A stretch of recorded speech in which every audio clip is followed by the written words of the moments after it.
یہ احرام جو آپ باندھتے ہیں، اس احرام کے باندھنے کے ساتھ آپ کو ہدایت کی گئی ہے کہ کسی چیز کو، خواہ وہ مچھر ہی ہو، خواہ وہ ایک جو ہی کیوں نہ ہو، اس کو آپ ہلاک نہیں کریں گے، بال تک نہیں توڑیں گے۔ اس کے دوسرے معنی یہ ہے کہ ایک آدمی جب اللہ کا فقیر بن گیا، جب اس نے اپنے سارے کپڑے اتار کر ایک تہمت باندھ لیا اور ایک چادر ڈال لی، اب اس کے بعد دنیا کی کسی چیز کو اس سے کسی ضرر کا اندیشہ نہیں، اب اس سے دنیا کی ہر چیز کو امن نصیب ہے۔ اب وہ اللہ تعالیٰ کے آگے اپنی بندگی پیش کرنے کے لیے تیار ہو گیا ہے۔ دنیا کی کسی چیز کے لیے اب وہ جبار اور قہار نہیں ہے، دنیا کی کسی شے پر اب وہ ظلم کرنے والا نہیں ہے، ہر چیز کو اس کی طرف سے سلامتی کا پیغام۔ اس احرام کے اندر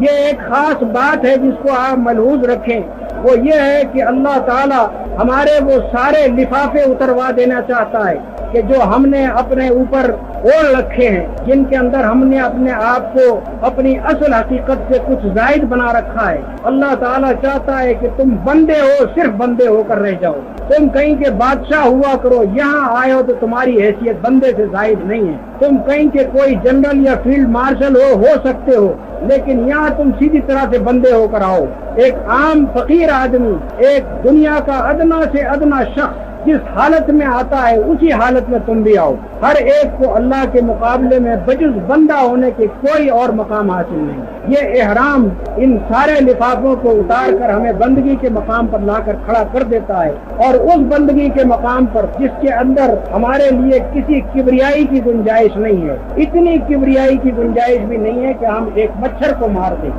یا ایک جو کو ہلاک کریں۔ اس طرح سے اپنے اندر اللہ کے مقابلے میں فقیری اور عاجزی کی کیفیت جس طرح سے آپ اوپر ڈالتے ہیں اپنے ایک احرام کی چادر کی شکل میں، اسی کیفیت کو اپنے اندر پیدا کیجیے، اپنے اندر اللہ کے فقیر بنیے، اپنے اندر اللہ کے بندے بنیے، تاکہ حقیقت میں آپ کا احرام مکمل ہو جائے۔ دنیا کے ہر کام کے لیے ایک اس کی ظاہری شکل ہوتی ہے اور ایک وہ نیت ہوتی ہے جو وہ کام کرتے ہوئے آدمی کے دل میں ہونی چاہیے۔ ظاہری شکل اس فعل کی یہ ہے کہ آپ ایک تہمت باندھ لیتے ہیں اور ایک چادر اوپر سے ڈال لیتے ہیں۔ ظاہری شکل اس فعل کی یہ ہے کہ جن جن چیزوں کو منع کیا گیا ہے وہ کام آپ احرام کی حالت میں نہیں کرتے،